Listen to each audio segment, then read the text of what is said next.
പ്രിയപ്പെട്ടവരെ, നിങ്ങൾ ഈ കാണുന്നത് ഏറ്റുമാനൂർ നഗരസഭ 32-ാം വാർഡിൻ്റെ ശോചനീയ അവസ്ഥയാണ്.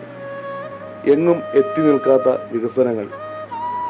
നമുക്കെല്ലാവർക്കും അറിയാം, ഒരു വാർഡിൻ്റെ അല്ലെങ്കിൽ ആ പ്രദേശത്തെ വികസനങ്ങളാണ് ആ ഒരു നാടിനെ ഭംഗിയാക്കുന്നത്.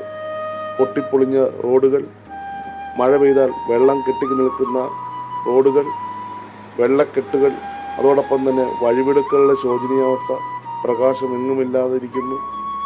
അതോടൊപ്പം തന്നെ നമുക്കറിയാം, സമസ്ത മേഖലകളിലും അല്ലെങ്കിൽ റോഡുകളുടെ ഇരുവശങ്ങളിലുമൊക്കെ കാടും പള്ളയുമായി ഏഴജന്തുക്കളുടെ ശല്യങ്ങൾ. ഈ വികസന മുരടിപ്പ് തുടർന്നിട്ട് നാള് കുറേയായി.